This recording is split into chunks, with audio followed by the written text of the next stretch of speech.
안녕하십니까. 연세대학교 미래캠퍼스 근대한국학연구소에서 근대 한국 철학, 유럽의 근현대 철학을 연구하고 있는 HK 교수 정대성이라고 합니다. 제 주 전공은 유럽의 근현대 철학이고 지금은 한국의 근현대 철학을 집중적으로 공부하면서 어떤 생산적인 일을 하고자 노력하고 있습니다. 오늘 여러분들에게 소개하고 싶은 철학자는 서양 철학자 중에서 가장 위대한 철학자 중에 한 사람으로 꼽히는, 아마 많은 사람들이 철학자 이름을 대라고 했을 때 반드시 5손가락에 안에 반드시 들어가는 사람으로서 서양 철학자의 이름을 올리는 사람인 임마누엘 칸트에 대해서 여러분과 함께 소개하고 이야기를 나눠보고 싶습니다. 임마누엘 칸트는 18세기, 정확하게 말하면 1724년에서 1804년까지 살았던 사람입니다. 1724년과 1804년, 우리가 일반적으로 18세기를 올곧게 산 사람인데요. 18세기는 일반적으로 모던 시대 중에서도 가장 모던한 시대다라는 얘기를 하는 계몽의 시대입니다. 우리가 일반적으로 근대 시대를 17세기부터 이야기를 하는데, 근대 시대가 인간의 이성과 인간의 자율성을 굉장히 강조하는, 그 이전에는 인간의 신앙, 어떤 신에 대한 어떤 인간의 봉사, 이것들을 굉장히 강조했다고 한다면, 바로 17세기 이후에 유럽은 인간의 자유로운 어떤 사고를 굉장히 중요하게 여겼던 시대인데, 그러한 생각이 가장 첨예하게 빛을 발하던 시대가 바로 18세기의 계몽주의 시대라고 할 수 있고, 그 계몽주의 시대를 가장 대표하는 철학자 중에 한 사람이 바로 칸트라고 할 수가 있습니다. 칸트는 오늘날은 러시아의 칼라닌그라트라고 하는, 당시에는 동프로이센, 독일의 퀘니스베르크라고 하는 상당히 큰 도시에서 출생을 해서 일생 동안 고대에서 살았다고 합니다. 이 사람은 이제 루터의 일파인 경건주의의 어떤 가정에서 태어나서 어렸을 때부터 어떤 경건주의적인 어떤 신앙 속에서 살았던, 그리고 삶 자체가 철학자들, 우리가 살펴보는 철학자들 중에서 아마도 가장 경건한 사람에 속하는 그런 철학자라고 우리가 알고 있습니다. 이 사람의 중요한 저서는 오늘 우리가 소개할 순수 이성 비판이라는 책이 있습니다. 1781년. 그러니까 칸트가 상당히 나이가 든, 철학자로서는 상당히 나이가 든 57세에 철학을 냈는데, 바로 이 책과 더불어 일약 유럽에 또는 전 세계에 이제 스타가 되는 그런 철학자라고 할 수 있습니다. 그 다음에 7년이 지나서 1788년에 실천 이성 비판이 나오고요. 그 다음에 곧이어서 판단력 비판이 나옵니다. 우리는 이 순수 이성 비판, 실천 이성 비판, 판단력 비판을 3대 비판사라고 하고, 그 이후에 유럽의 철학에, 또 서구 철학에, 그리고 오늘 우리 사회에 아주 엄청난 영향을 미친 그런 책들로 알려져 있습니다. 예컨대 그의 어떤 실천 이성 비판과 윤리 형상학의 정초라고 하는 그의 책은 20세기 최고의 철학자 중에 한 사람으로 꼽히는 존 롤스의 정의론의 어떤 사상적으로 아주 중요한 기능을 하고 있고, 오늘날 한국에서도 철학에서는 가장 많이 연구되고 있는 철학자로 이렇게 소개가 되고 있습니다.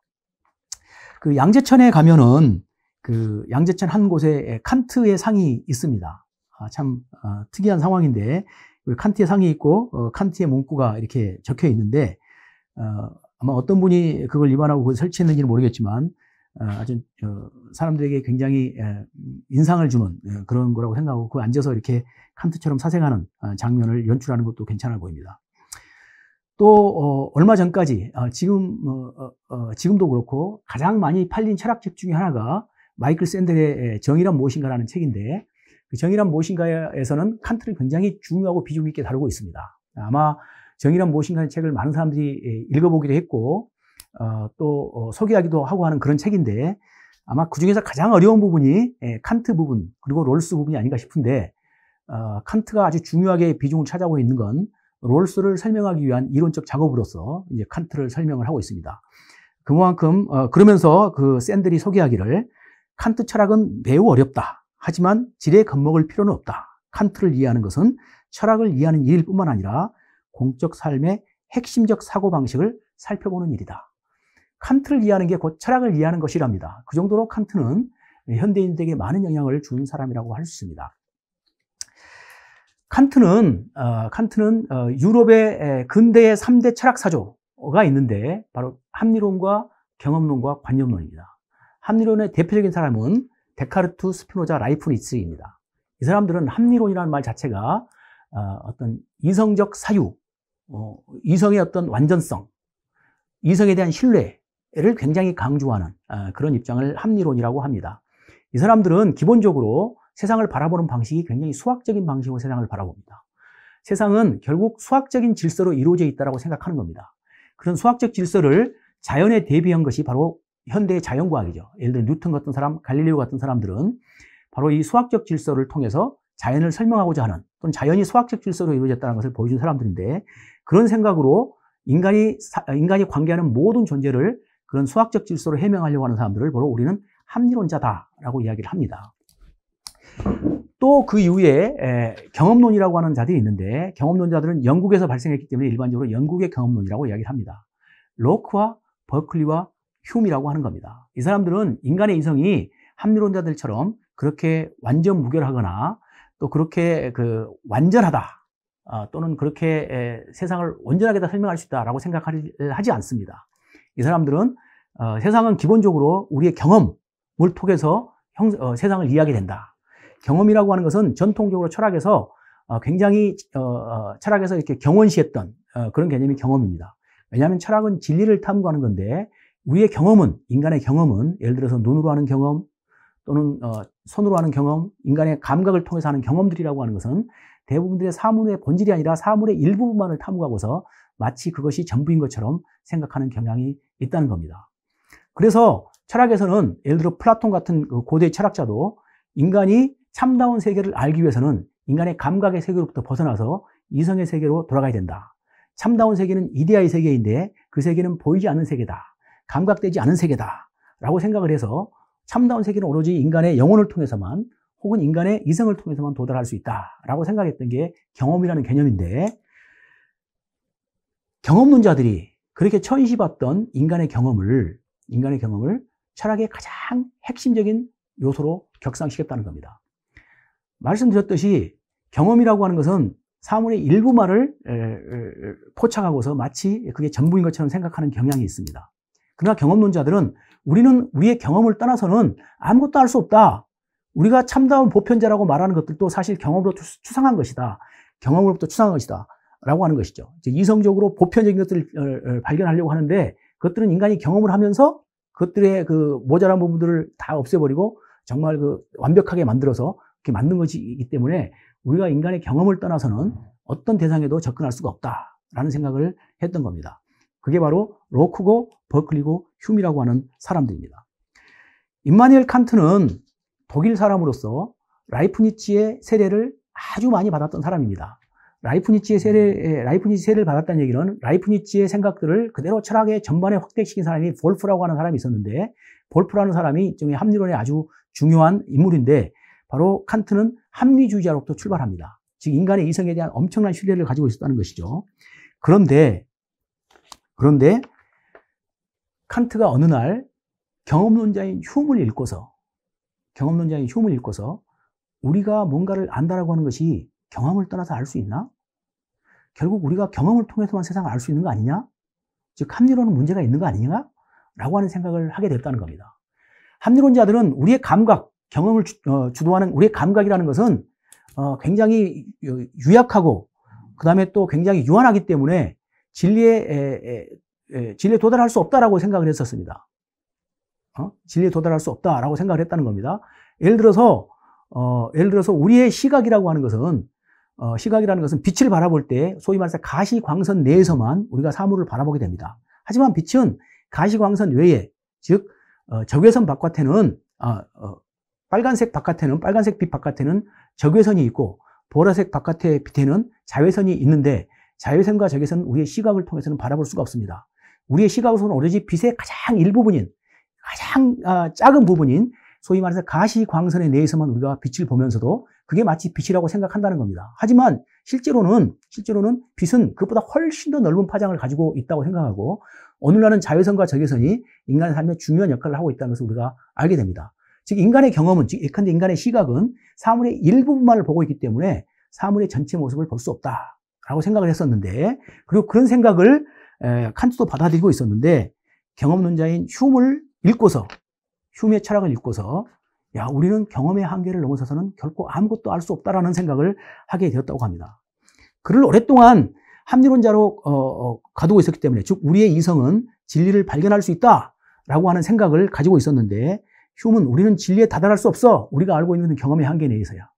우리가 알고 있는 것은 진리가 아니야. 우리에게 필요한 것들이야. 우리가 지각한 것이야. 그건 진리가 아니야. 그것들은 우리의 삶을 구성하는 데서 필요한 지식이긴 하겠지만 그 지식이 반드시 진리일 필요는 없어 라는 생각을 하게 되었고, 칸트는 흉의 그런 주장을 받아들이면서 읽으면서 굉장히 이제 고민을 했다고 합니다. 지금까지 철학의 역사는 진리를 추구하는 거였습니다. 즉 우리의 감각 세계를 떠나서 사물 그 자체의 모습을 찾아낼 수 있는 것이 바로 찾아내는 것이 진리인데, 철학의 작업은 진리를 추구하는 것이었다라는 겁니다. 그런데 흉을 읽으면서 야, 우리가 알고 있는 것은 지식이지 진리가, 그 지식이 반드시 진리일 필요는 없다 라고 말하는 것을 읽으면서 정말 우리가 우리의 그 감각을 떠나서 또는 우리 경험을 떠나서 사물을 안다고 말할 수 있나? 라는 고민을 하게 됩니다. 자, 우리의 감각을 떠난 가장 대표적인 학문이 예컨대 형이상학이라고 하는 겁니다. 형이상학이라고 하는 것은 전통적으로 학문의 여왕이라고 생각했습니다. 학문의 학문입니다. 예를 들어서 서양 형이상학의 중요한 정초자인 아리스토텔레스는 학문 중에서도 가장 중요한 학문이 형이상학이라고 했습니다. 형이상학이라고 하는 것은, 형이상학의 대상이라고 하는 것은 우리의 감각을 통해서 접근할 수 없는 대상을 형이상학이라고 합니다. 형이상학인 그런 대상, 예컨대 어떤 게 있습니까? 신이 있습니다. 또 어떤 게 있습니까? 인간의 영혼이 있습니다. 또 어떤 게 있습니까? 세계의 그 자체, 우리의 감각적인 어떤 파편적인 세계가 아니라 세계의 그 자체라고 하는 것들은 우리의 감각을 통해서는 결코 접근할 수 없는 거고, 오로지 우리의 이성을 통해서만 접근할 수 있는 것, 혹은 우리의 영혼을 통해서만 접근할 수 있는 것이라고 생각을 해서 그것들을 감각적 세계와 구별해서 형이상학이라고 했고, 그 형이상학이야말로 모든 학문의 아버지라고 생각을 했었습니다. 그런데 흉은 우리가 감각을 통해서는 아무것도 알 수 없다? 즉 우리의 신에 대해서는 아무 진술도 할 수 없어. 신에 대해서 진술하는 것은 다 문제가 있어. 우리의 영혼이 어떻고 저렇고 하는 것도 다 문제가 있어. 뭐 세계가 유한하다, 세계가 무한하다라고 말하는 것도 다 문제가 있어. 왜냐하면 우리가 그건 감각할 수 없기 때문이야. 감각할 수 없는 세계를 대해서 뭔가를 진술하는 것은 그건 지식이 아니야. 그것들이 인간을 굉장히 피폐하게 만들었어. 사람들을 전쟁 속에 내몰게 됐어. 신은 이렇겠다, 신은 저렇다라고 서로 싸우는 이유는 증명도 안 되는 것, 감각적으로 보이지도 않는 것들을 가지고 서로 사람들이 죽어가는 모습들을 보면서 경험론자들은 그런 형이상학적 세계, 형이상학이라는 것을 학문으로부터 제외시켜버렸습니다. 칸트 역시 마찬가지로 우리의 지식이 만약에 경험의 한계 내에 머무른다고 한다면 형이상학적 대상들, 즉 신이라고 하는 것, 예를 들어 신학이 대표적이겠죠. 그런 것들이 학문으로서의 가치가 있을까? 라는 데 의심을 갖게 되겠죠. 그렇다면 우리가 경험론을 받아들인다고 한다면 철학의 가장 지금까지 중요한 과제 중에 하나였던 진리를 포기해야 되는 거 아닌가? 우리가 추구하는 어떤 알미라는 것은 지식이긴 하지만 그건 진리는 아니잖아. 경험론자들이 말한 것처럼. 그런 의문에 빠졌습니다. 그러면 철학은 더 이상 없어져야 되는 거 아니야? 라는 생각. 학문은 결국 기종적인 학문 아니야? 라는 생각을 하게 되었다는 것이죠. 그러면서 흉을 읽고서 약 10년 동안 아무런 생산적인 활동을 못했다고 합니다. 왜냐하면 더 이상 철학의 필요성이 없어졌다고 생각하고, 만약 흉이 옳다면. 그리고 10년 만에 나온 책이 바로 불세출의 작품인 순수이성비판입니다. 순수이성비판은 경험론자인 흉의 논리를 받아들이면서도 합리론을 동시에 수용하는, 합리론과 경험론을 종합한, 즉 진리를 우리가 탐구할 수 있지만 그 진리가 우리의 경험 안에서만 이루어진다라고 하는, 합리론자들은 진리를 추구할 수 있다고 생각했습니다. 그건 우리의 눈에 보이지 않는 세계, 감각적, 비감각적 세계, 오로지 이성을 통해서 사물의 본성 자체를 알 수 있다고 하는 생각이었는데, 그러나 경험론자도 우리의 사물의 본성을 알 수 없어. 우리가 아는 것은 우리의 경험 세계에서만 알 수 있는 거야. 이 두 가지 세계, 우리는 진리를 추구하지만 그 진리는 우리의 감각의 세계, 경험의 세계의 한계 내에서다라고 하는 것들을 보여주는 것이었습니다. 그래서 어떻게 보면 근대의 종합이라고 할 수 있습니다. 근대 경험론과 합리론이 칸트보다 이전에 있었는데 이 두 개를 종합한 게 바로 칸트의 철학이라고 말을 할 수가 있습니다. 칸트는 어떤 논리에 의해서 그런 입장을 가지게 되었을까요? 칸트는 먼저 우리가 뭔가를 안다라고 하는 것은 경험의 세계에 국한되어 있다라고 하는 것, 즉 경험을 벗어난 세계에 대해서는 우리가 알 수 없다라는 것을 받아들입니다. 그 말은 우리의 지성은 어떻게 구성되어 있냐면, 지성이라는 게 뭐냐면 뭔가를 아는 주체잖아요. 우리가 뭔가를 아는 주체인데, 우리의 지성이라고 하는 것은 감성과 오성 혹은 감성과 지성으로 이루어져 있다. 우리가 뭔가를 인식하는 주체는 감성과 지성으로 이루어져 있다.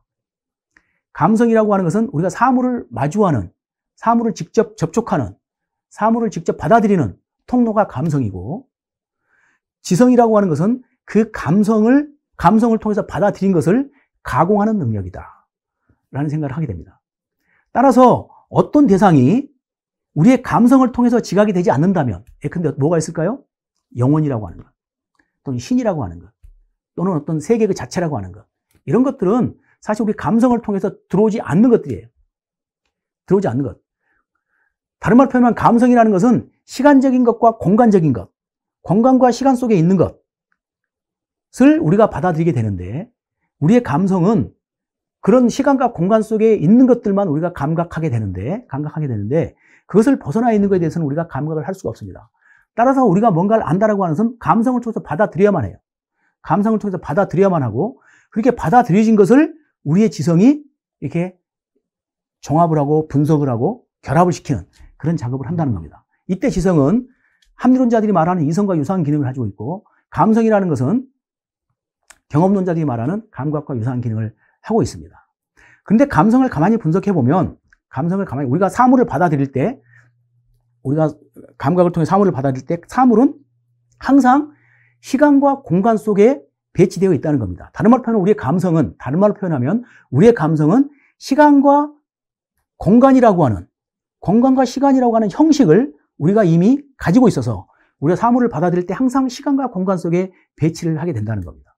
사실 우리는 지금까지 시간과 공간이 바깥에 있고 그 시간과 공간 속에 사물을 인지한다고 생각했는데, 칸트는 그렇게 생각하지 않고 시간과 감성이라는 건 바깥에 있는 게 아니라 우리의 감성의 형식으로 내장되어 있고, 우리가 사물을 볼 때 항상 사물을 시간과 공간 속에 배치한다는 겁니다. 따라서 시간과 공간 속에 배치되지 않는 것은 학문의 대상이 될 수가 없습니다. 예를 들어 신이라고 하는 것은 일반적으로 시간을 초월해 있고 공간을 초월해 있는 존재로 이해를 하게 됩니다. 따라서 신은 학문의 대상이 될 수가 없습니다. 우리가 참과 거짓을 판단할 수 있는 것은 항상 시간과 공간 속에 배치되어 있는 것만을 우리가 시간과 공간, 학문의 대상으로 삼을 수 있다는 거죠. 사실 우리의 사유는 감성과 지성의 형식으로 이루어져 있기 때문에 우리의 사유 전체는 그게 아무리 형이성학적 대상이라고 한다 할지라도 시간과 공간적으로 표상할 수밖에 없습니다. 우리의 감성이 그렇게 생겼기 때문에. 예를 들어서 나는 어제 광화문에서 누구누구를 만났다 라고 말하는 그런 진술도 광화문에서라고 하는 어떤 공간적 표상, 어제라고 하는 시간적 표상, 공간적 표상과 시간적 표상이 우리의 모든 진술 속에 항상 내재되어 있다는 겁니다. 인간은 결국 사물을 시간과 공간 속에서 표상할 수밖에 없는데, 그런 사물들 중에서 우리가 진짜 진리로 나아갈 수 있는 것들은 실질적으로 사물과 공간 속에 놓여 있는 것들이라고 말을 한다는 겁니다. 즉 지각되는 것들만 할 수 있다는 것이죠. 그렇게 받아들인 것을 우리의 지성은 가공을 합니다. 가공을 할 때 마음대로 가공을 하는 게 아니라 특정한 어떤 틀에 따라서 가공을 한다는 것이죠. 그 틀을 칸트는 범주라고 표현했습니다. 우리는 뭔가를 인식할 때 우리의 지성에는 12개의 틀이 있다고 합니다. 12개의 틀이 있어서 사물을 받아들일 때 반드시 그렇게 받아들인다는 겁니다. 사물을 어떻게 받아들이냐면 12개의 범주가 있는데 크게는 4가지 범주입니다. 양의 범주, 성질의 범주, 관계 범주, 양상의 범주. 양의 범주는 이게 단일한가, 다수적인가, 전체적인 것인가, 실제하는가, 부정적인가, 아니면 제한적인가. 그 다음에 관계의 범주에서는 실체 속성의 관계인가, 원인과 결과의 관계인가, 상호작용의 관계인가. 양상의 범주에서는 가능한가, 불가능한가, 현존하는가, 부재하는가, 필연적인가, 우연적인가. 이런 방식으로 우리는 사물을 배치한다는 겁니다. 즉 사물 자체가 인과관계에 있는 것이 아니라 우리의 지성이 이미 인과관계로 사물을 설명하게끔 이렇게 구조되어 있다는 겁니다. 사물 자체가 인과관계로 지어져 있는 게 아닙니다. 사물 자체가 우연과 필연성에 놓여 있는 게 아니라 우리의 지성이 항상 사물을 볼 때 이게 우연적인가 필연적인가라고 본다는 겁니다. 지금까지 합리론자들은 사물 자체가 인과적 관계 속에 놓여 있다고 생각했습니다. 과학자들이 그러하듯이. 그러나 칸트는 그렇게 생각하지 않고 우리의 지성이 사물을 볼 때 그렇게 인과관계의 방식으로 사물을 탐구한다는 겁니다. 따라서 우리가 바라보는, 우리가 탐구하고자 하는 대상은 우리가 결코 알 수가 없고 우리의 인간의 인식의 주체가 가지고 있는 틀, 감성의 틀, 시간과 공간, 그 다음에 지성의 틀, 12개의 범주, 이 12개가, 이 범주들이, 그 다음에 이 형식들이 사물을 바라볼 때 집중적으로 사물에 첨가되기 때문에 우리가 알고 있는 것은 사물 그 자체가 아니라 우리의 인식 주체에 들어온 것만을 우리가 알 수 있다고 합니다. 따라서 우리는 사물을 볼 때 이것이 딱딱하다, 이것이 딱딱하다, 이것이 여러 가지 사물에 대한 진술을 하게 되는데 이미 딱딱하다 또는 A는 B의 원인이다 라고 하는 진술들을 하게 되는데 이것들은 우리의 어떤 인식 능력이 사물에 대해서 그렇게 부여하는 것이지 사물 자체가 그렇지 않다는 것을 이야기하는 것이죠. 따라서 우리가 탐구하는 대상이라고 하는 것은 사물 자체가 아니라 인간의 인식 주체에서 만들어진 것. 대상은 인식 주체에서 만들어진 것이지 사물 그 자체가 아니다라는 겁니다. 합리론자들은 우리가 사물 그 자체를 알 수 있다고 생각했고 전통적으로는 사물 그 자체를 아는 것이야말로 진리라고 생각을 했었는데 칸트는 우리의 인식 틀은, 즉 이성의 틀이라고 하는 것은 사물을 인식하는 이성의 틀이라고 하는 것은 특정한 형식을 가지고 있고 그 형식이 어떤 사물을 마주할 때 그렇게 덮여 씌워진다고 하기 때문에 결국 우리가 인식하는 사물은 인간의 사물이고 인간의 이성의 사물이다라고 말할 수가 있을 것 같습니다. 그런데 그 이성은, 그 지성은 또는 인식하는 주체는 모든 이성적 존재에게 동일하게 구비되어 있기 때문에 우리는 그것들이 모두에게 동일하게 받아들여지는 진리라고 인식을 할 수 있다는 것이죠. 단순히 휴미 말하는 것처럼 받아들이는 것이 각자마다 달라지는 경험적 지식에 그치는 게 아니라 모두에게 보편적으로 받아들여지는 진리로서 기능을 할 수 있다고 하는 겁니다. 여기서 굉장히 중요한 어떤 통찰이 하나 있는데요.